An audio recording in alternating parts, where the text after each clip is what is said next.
Hello, my name's Melodie, and welcome to the panel discussion on Iris van Herpen's latest couture show in Paris.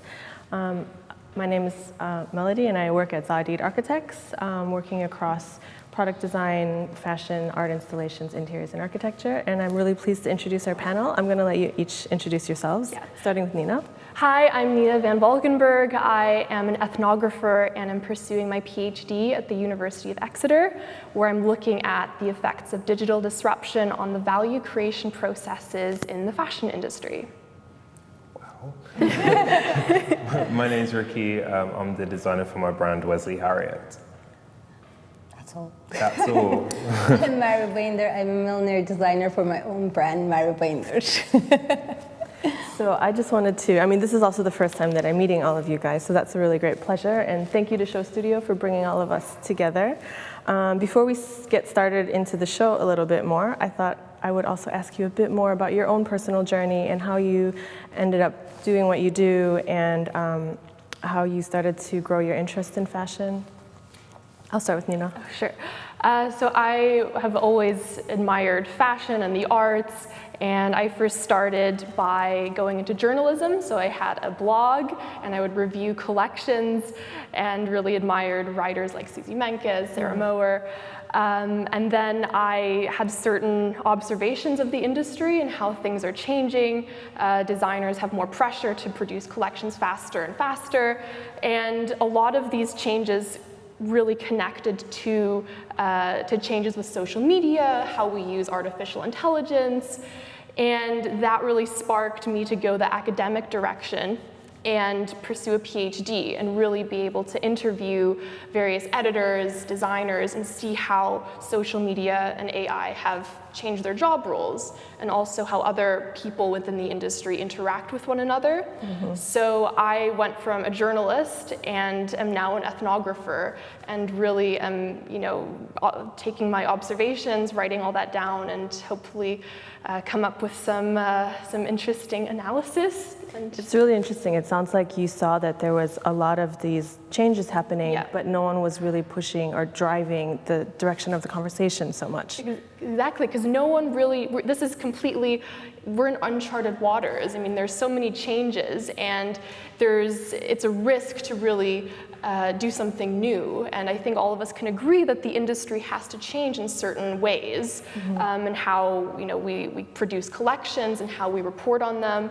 And this is a turning point, and it's now the fact of appreciating that, and then we can move forward. And I think a lot of that comes down to exchange, conversation, and collaboration as well.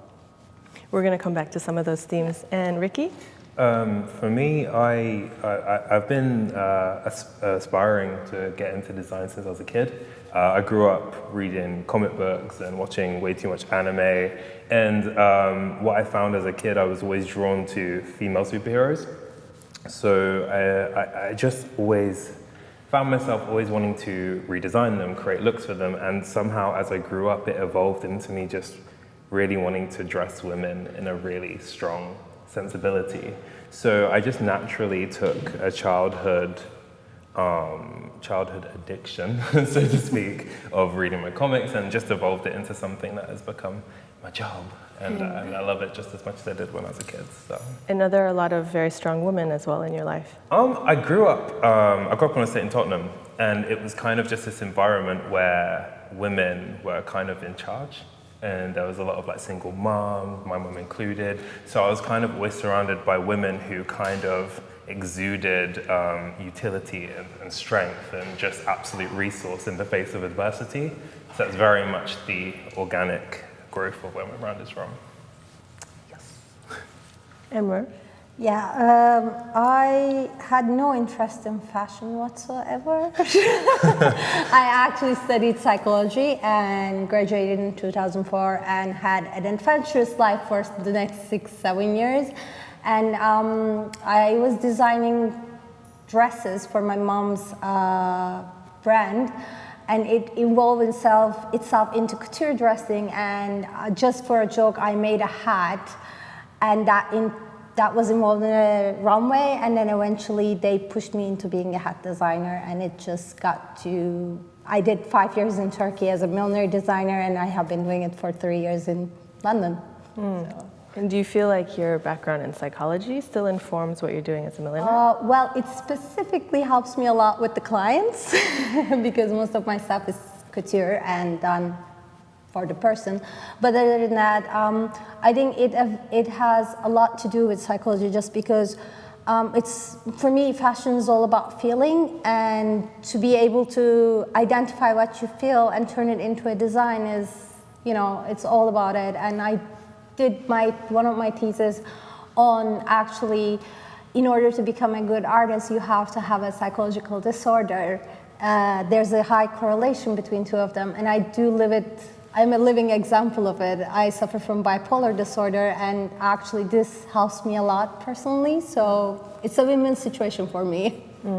It's really fascinating. The more that I delve into fashion, I meet people and work with people who are in fashion, I become more and more, I see more the realm that it becomes this other type of language, it becomes this other type of space, whether it's another alternative space for people to find a way to express themselves, or whether it's something that's actually nonverbal and a way that they can experiment with who they are. It's not always that easy for everyone to communicate with the words, and it's not always easy to, like, truly, it's not easy for anyone to identify exact feelings, but they can actually, whatever they do with their hands or anything else, it's easier for them to identify through that. So design is the best identification, I think. And if we take this idea of a kind of other type of language, is there a way that Iris's work speaks to you? I'm jumping into the deep end right now, but you brought it up, and that was something I wanted to bring up. Well, I think, you know, just from my research, there's a difference in what we value. So we used to really value goods, tangible things, and now that value is more about experiences. It's about immaterial products. And I think Iris, through her designs, really experiments with that idea of intangible elements. So a lot of her dresses, you know, that space between the two laser cut pieces of material, I mean, that's part of the dress, but it's something that's not there. And also, really that show, it's being there, you're part of an art piece. It's a feeling that you get, and I think it's fantastic, yeah. I think there's something with Iris and Herpen, I always personally find there's something incredibly, for such a sci-fi aesthetic, visually, there's something very human about what she's doing, and there's that like element of transportation, like it takes you somewhere else. And I think there was a time in fashion a long time ago where we all just wanted to be transported, and she's kind of still giving you that opportunity to step out of whatever is outside and get lost in this matrix that she's created within her own aesthetic. And I really appreciate that personally. Escapism. For me, it's a little synergetic, if I pronounce that right, and a dreamy, mixed somewhere in between. And I think I do really appreciate the way she views the world, because obviously, for example, this collection, we were talking about it, and it's the movement of air and things like that. And we don't really consider it that much when we are looking at the world. Oh, we say, oh, there's wind. Like, you don't see it in different forms of lines or colors, and then suddenly she comes up and says, here's how I see it. And that's a whole new thing for me, and I really enjoy every collection she does, so. And also, I think what's interesting with Iris's work is that she really focuses on the idea of duality. So you have elements that are very artificial, but then very organic. You have elements that are very, very old, rooted in the past, you know, looking at like mythical characters, but then also looking at the future, the art, the science, the tech, the couture. And she's really in that space in between, and I think that's what makes her so enticing, and yeah. One thing I found really quite beautiful was coming from the brand, which comes from a very laser cut technology led kind of place. I think it's the final look. not to jump straight to the end. But it has, or there's one look that has actual feathers in it.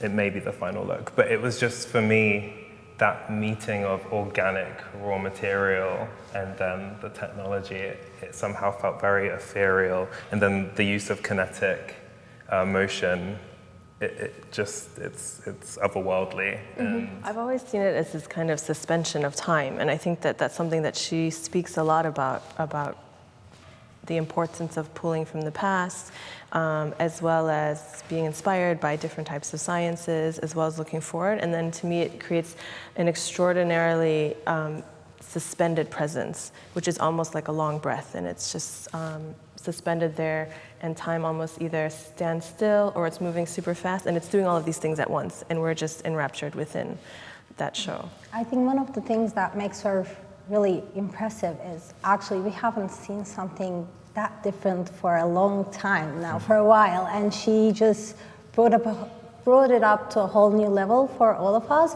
And yeah, it is like you can't deny the past. It's part of our lives, so you can't deny the past. You have to take from it. But the fact that she can do it with today's conditions and like new techniques, new technology, creating new ones, and then doing it in such a futuristic way, but yet something that will stay classic. You know what I mean? It's going to be iconic. exclusively classic to her. Yeah. Yeah, I feel like she's like fine-tooth combed her aesthetic, especially in this collection. It feels very pure and very needlepoint, clear. And I love Should we jump to her collection then? So the latest show, Hypnosis, which is just starting to come out on social media. How do you think this stands in relation to the other work that you're familiar from her? Well, overall, I would say that this collection is very wearable. I think there's been a real transition from very cutting-edge, more art pieces to pieces that can be worn by really anyone. I mean, everyone would look really wonderful in what she's presented, not taking into account the backstory of each piece, but just purely aesthetically very wearable. Also very fluid, very feminine. And what I really like is that it doesn't say, it doesn't communicate, empowering women, for example, which a lot of other brands do blatantly. But this is powerful. It is feminine, and you don't have to make that kind of marketing case. It just is strong, and I think throughout her collections you see that, but here it can be wearable and for the empowered woman. What would you say it is about her pieces in this collection that make the woman powerful? Well, one element is that her pieces invite the wearer to create the pattern. So if you look at one of the pieces, for example, on the right side, when you just see the dress not worn by anyone, you have this fantastic pattern. But then when the wearer is actually walking, there's movement, that pattern changes. The skin underneath, that adds to the pattern. So it almost empowers the wearer to transform what you're seeing. And so it's almost this collaboration between designer and consumer. And I think to be, instead of this passive consumer, you're actually taking part in a moment, in a fashion moment. Yeah, there's a reliance on the wearer to bring it to life. Exactly. I think in the press release they use the terminology omniverse, which I love that word. It's obviously a place without, it transcends all space, time, it can be anywhere. And I think that is very much in relation to the garments themselves. They are in their own omniverse in the sense that you can take one of these pieces and be of your own, be of your own existence. It doesn't have an occasion, it doesn't have any kind of, I can place a moment to wear any of these pieces as a woman, but you can. And I think there's a freedom in knowing that if you can put it on, it will just be. It's interesting because I wanted to ask also if there's an environment that was evoked when you were watching the show, where maybe it conjured up images of a certain context where her dresses might, where her pieces might fit, or where they might come from. Well, you can obviously see them on the red carpet. But, well, as I said, I think it's, like you can see so much movement on it. It's obviously coming through what's out there. But for me, if you're a daring woman, like if you are gonna feel comfortable, you can make that piece of you. It's not something that, as you said, not a garment you buy and then just, wear it for wearing's sake. This is actually a garment that's gonna be part of you and part of your expression of yourself. So she's actually giving you a chance to express it and bringing you together with the nature in a way, if that makes any sense. And while we're looking at that video, actually, because she did create quite a very specific environment for her show, which was this kinetic sculpture by Anthony Ho. Are you familiar with his work, or what was the kind of impression that you had when you saw that? Well, I mean, going to like the title of the show, it's very hypnotic. Yeah. I mean, you're just taken by this video, this image, and I think that linked to the idea of symbiosis and how the symbiotic cycle and how that connects to the various elements and how nature works. And I think through all of her work, including this with Anthony, that always makes the point that nature is incredibly complex, and technology can be simple, and we usually think actually it's the other way around, but she always really empowers nature. And yeah, I just thought the sculpture was very organic. It could almost be under like a microscope or something. It was, yeah.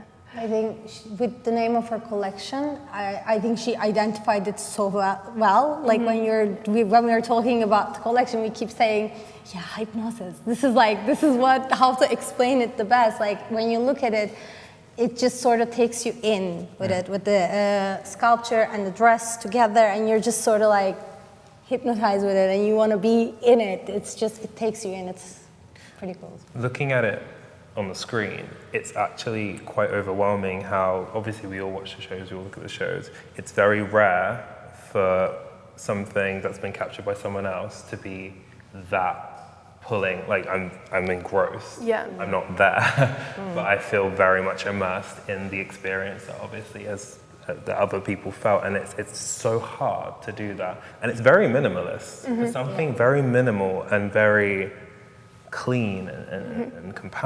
While so many things are going on, actually. But it's so powerful. Yeah. There's an incredible depth, I think, because there's this exaggerated perspective, but at the same time I realized that when I watch the shapes, it's actually very two-dimensional, not unlike some of her pieces where she's continuing, I think, some of her pieces from last year, where she was inspired by these celestial maps and looking at the topography and the layers. I thought it was really fascinating how she inverted it this year. So it's the push and the pull are actually this way between the viewer and the model, whereas before when she did the really beautiful installation from Studio Drift, it was pulling more upwards. Sure. I definitely think there's a link between the last two collections. I definitely think there is a story that has been told over these past two seasons, even with the colorways, that fluid ink print that has been used, I think has carried through a bit, and it's kept its femininity, but this collection for me is just so pure. It feels like we also quite enjoyed the fact that she almost took a step to refine her collection, because she's been so innovative in all of her different works over the years. But in this one, I also saw how some of those ones that drape with the lines, she's added another layer. So she's really taking what she created as a new process in the last season, and then she's really pushing it and trying to see how far she can take it as a technique. And as a wearable designer as well. I definitely think there are questions being asked, like, right, I can do this, now how can I get you to wear it too? And I think it's really coming through. I think that's something that every designer struggles, because when you start first, you just want to show off what you can do. Like, this is like, you want to show your techniques, your talent, your creativity, and then there's a point that you have to make money and you have to get clients where it needs to be wearable, as you said, and it's just, yeah, I can see this collection being very easily variable for a lot of people, actually, as long as they have the access. And what about this, so the whole Haute Couture, because she's been invited to be able to show there, is that something that you feel has changed in terms of its relevance to contemporary society, or how has it evolved? Is that, she often says that that's the place for her to work and to explore. I think haute couture is vital. I think that is kind of the heart for fashion, because that allows everyone, no matter who you are, it is an invitation to dream. And without that, that's not a world I personally want to live in. And also, it allows designers to experiment, to take more risks, and something that they're not as allowed to on the ready-to-wear schedule. I mean, here they can really carry out new ideas, engage in new collaborations, and also I think it's important in pushing forward aesthetics. I think on the ready-to-wear calendar there are just so many shows, it's quite overwhelming. And in terms of trends, in terms of actually changing the way people dress, couture has a huge impact on that. Of course, couture has changed, where sometimes it's more of an emphasis on, you know, a theme and then pushing that handbag for the next season or the perfume. But some designers like Iris, there's really that sense of linking art and fashion, and without the art, fashion is irrelevant. So it's vital, and yeah.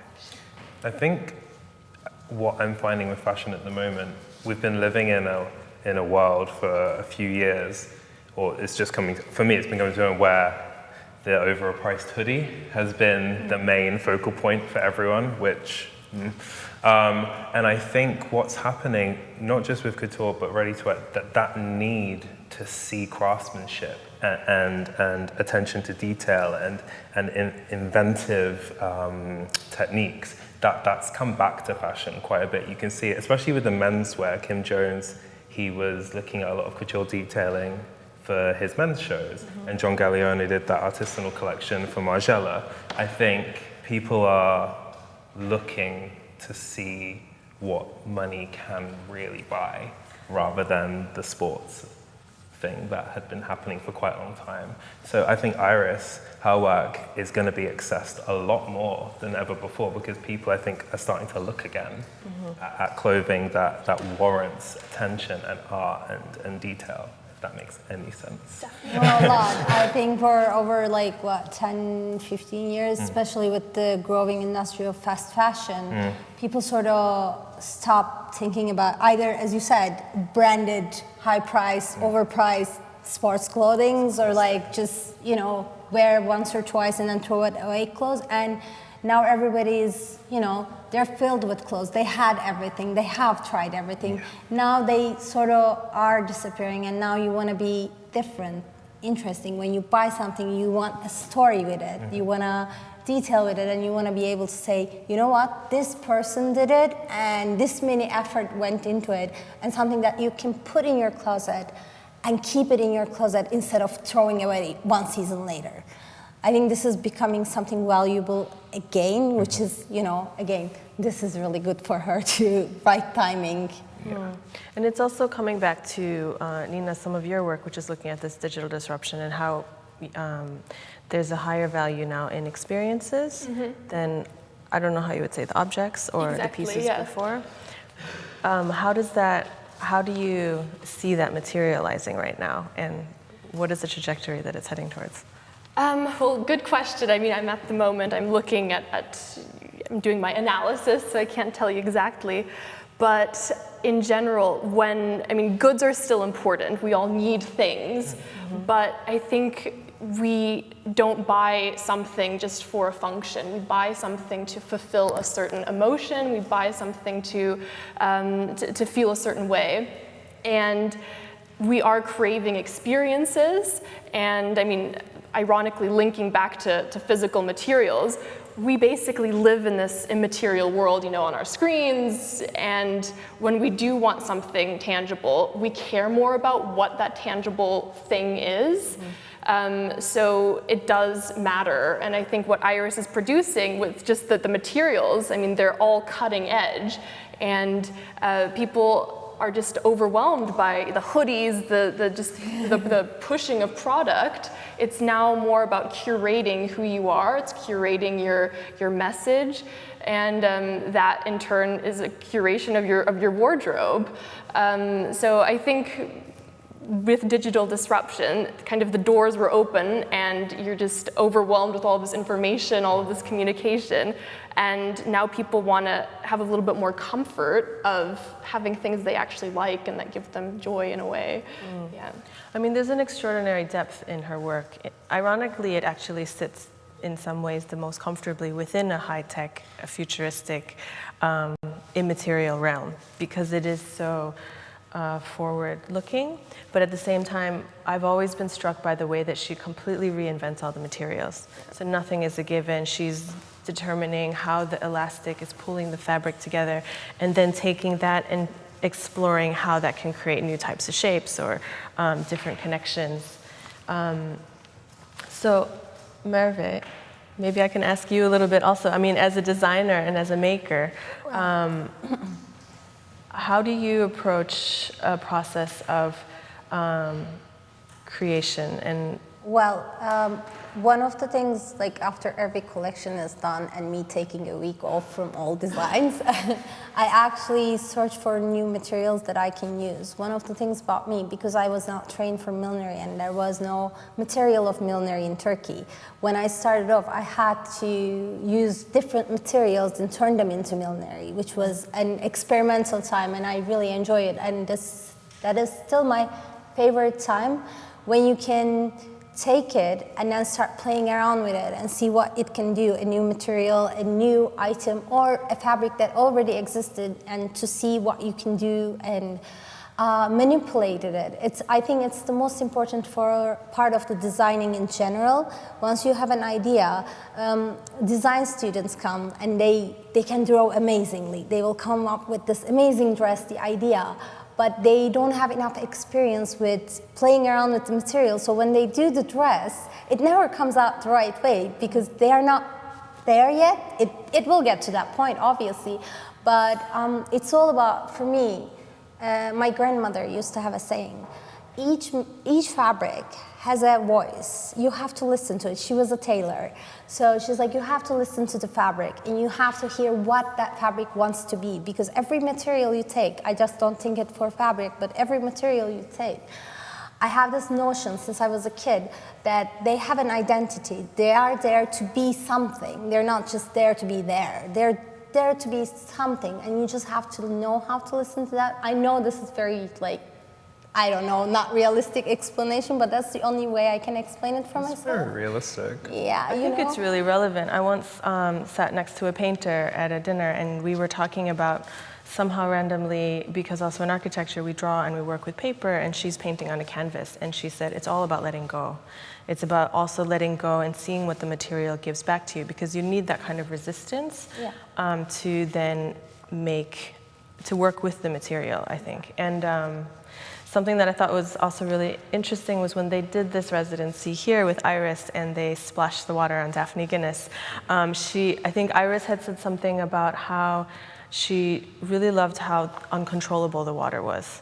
And that was what really fascinated her about working with it. So yeah, so pretty much I think all designers each year find something and they get obsessed over it. At least that's what happens to me every season. There's something I'm obsessed and I have to like go for it and find a way of, for me, I also have to manipulate it into a very small area and find a way of like directing it and like expressing it within that very small area on a balanced way. So it's an experiment. Every season it's an experiment for a designer. Within the process of giving birth, so, combined together. Yeah, absolutely. I think for any designer, it's that. It's a process, and sometimes it's incredibly painful. And there's it's on the internet. It's like the creative process, and it comes in steps. And it's like, okay, this is cool, okay, I'm awful. This might be okay. Wait, do you know what I mean? Like, it's totally, I'm gonna say giving birth. Yeah. And I think it's important, especially in the climate we're in, to really sit there and think about, what am I actually giving? What am I actually producing? I like to tell stories personally as a designer. And I think, you know, there is a level of research and intellect that really has to come together before you start putting pen to paper sometimes visually. So Iris has also spoken about how couture for her is much more now also about telling stories and the importance of that. What kind of stories maybe there's a particular piece that said something to you, or this full collection, did it speak to you in a certain way? Okay, so if we go down a little bit, I don't know the name of the piece, a little bit more, that one on the right end of the screen. For me, that is the most impressive piece. I know that's probably not the best piece or for a lot of people, but for me it has an angelic look, and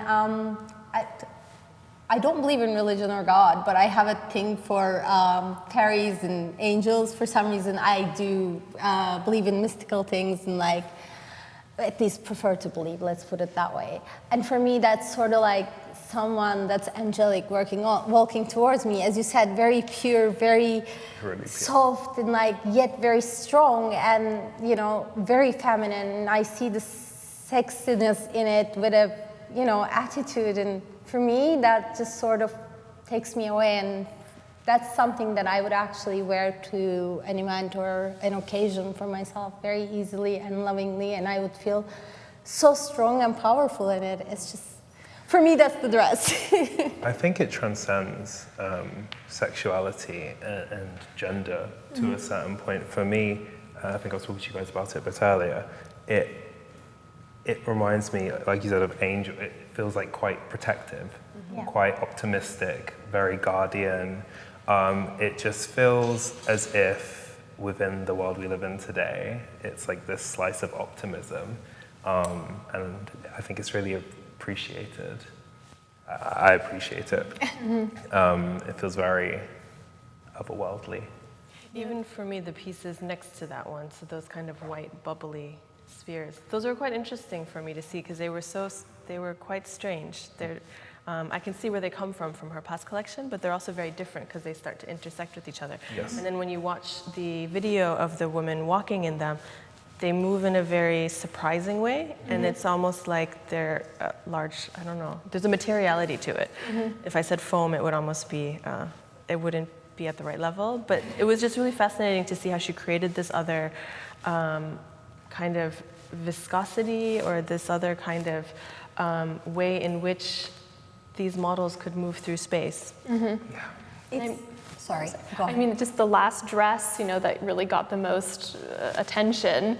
I mean, that was called Infinity, and so that alone kind of ignores the concept of, you know, time. And I think that's an interesting gesture, because fashion, you know, it has a timeline, you know, 6 months or, you know, 4 seasons, and this is just, it is, and it's forever, and it goes on forever, and it really is part of nature. I mean, it goes through these cycles, and but then of course that link with technology, and that's what I love, that link that she always brings, and you just have to enjoy it. I think sometimes fashion you can't review in a certain way. You just have to experience it, soak it in, and enjoy, because it is a pleasure to watch something like that. Yeah, absolutely. I think the word omniverse, which was, it's visible right there, like there's no beginning, it's just there, and it kind of tells you to shut up and just look. Yeah, which is something we do not do enough these days. I mean, we're so distracted by how we live our lives. I mean, when we wake up, we look at our phones, and this is just a reminder to take a moment and enjoy. And I think that really shows the power of fashion, that it's not just clothes. It really inspires us to change our behaviors in certain ways, think of different things. I think she also like somehow with the movements in like with the geometry within the movement, she gives some sort of a life to her dresses. So it's like you're not looking at an item. It sort of passes being an item. It's also becomes somewhat of alive, and you're just like, all right, let me see what's happening here. I mean, for me, I know it's mostly wind and everything, but with me, when I'm looking at her collection, this one specifically, it sort of also gives me the feeling under deep sea water, when you see one of those like really, really huge jellyfish that are like swimming up and down, like I can see that movement, and it's a mesmerizing movement too. And with her designs, you can actually see that like very mesmerizing movement, and she manages to hypnotize all of us as we are sitting here and repeating it. Everyone's just staring at Yeah, it's so... So, where should I take this? I had a few quotes from Iris that I really liked, actually, and what you were talking about before also brought it back to the forefront of my mind, because you were saying how it's actually not very gendered. It's not just about being sexual. She talks about, exactly, she said, over the years, beauty and femininity have become more important to me, much wider than mere seduction. And that really caught my eye, and I was wondering for you, what does seduction mean to you, and what does she mean? What does that say to you when she speaks about beauty and femininity in her work? Shall I start? Are you? So for me, I am one of those people who likes femininity a lot. Like I like to see, for me, an elegant woman with just enough skin is perfection. But that's my identification. With her dresses, though, I see that she has enough skin, just at that limit, that makes you curious to go further. She has a very strong stand, which, you know, for me, a sexy woman has to have, a feminine woman has to have. You don't want a woman that's sitting like this and looking in front of her. You want a woman standing straight and like looking proud. Those are the kinds of things that maybe not in the past, but for me, for now, says that that woman is feminine and strong and sexy. And that's sort of lets out an aura or something like that, let's put it. But with her dresses, the flow of the dress, the way you see the skin and the movement of the dress just helps her, you know, lets that aura out. It's like letting her go, be she is. Mm-hmm. Oh my God, I'm so getting into this. I am getting too much into her now. Next thing we know, we're going to be like, so we want to order this dress. I think, off the back of what you're saying, and how you mentioned she has explored seductiveness before, I think she's let seduction go. Seduction's more of an act, it's more of an intention. Attitude. Yeah. Yeah. And I think what's happening here is she's making essentially a second skin. Mm-hmm. And I think she's giving you something that if a woman was to put it on, it's going to amplify. Your femininity, your beauty, we've all got a level of it. And I think this clothing is to amplify what you have rather than give you something you don't. Mm-hmm. Does that make sense? Yeah. That actually makes a lot of sense. Definitely agree to what you both said. And also, you know, going back to what we mentioned before, is that, you know, they're very strong pieces. They give you confidence. And because every piece does link to nature, to organic elements, I mean, when the models walk out, they are forces of nature. Mm-hmm. You know, I mean, it's, of course, there are these elements of, you know, the artificial elements through the 3D printing and the laser cutting, but they are, they're almost like elements. You know, you have elements of water, of air, and, you know, linking to seduction, it's this natural thing, you know, it's not making a statement to that, but it's strong and it's a force, and that can be interpreted in however one wants. But yeah. Because I think historically, femininity has always been kind of linked to seduction in the sense that it's something that's beyond what there's this kind of seduction of the feminine, which is what you don't really, there's a hint of it, but you don't really see it. Whereas in Iris's women, they're completely feminine in the sense that they're just saying, this is who I am here, and there's nothing to hide. It's actually making much more visible this, I always thought as a kind of energy field, like it's almost like electric when there's these, this kind of pieces that are going in a zigzag around. And when you look at collections, especially as you said, a lot of people now, empower movement and strong women kind of became a theme this past year. We have seen it a lot. And she doesn't do that, she doesn't say it. But when you look at the collection with each piece, each woman coming out, this is the first thing you feel. This is a powerful woman with that, as you said, with that strong stand, with that powerful, with the femininity of the dress, also comes the seduction. You are so curious. I think seduction is kind of way that like makes a person so curious that you wanna go there, you wanna see what's happening there. It creates a wonder. Seduction maybe is a wonder for me, the better identification. So these clothes, her designs give that right there, create the curiosity and wonder. But they're not passive. I mean, sometimes when you think of seduction, it's almost you're luring someone in. But this is, there's power. You are able to, take a step in whichever direction.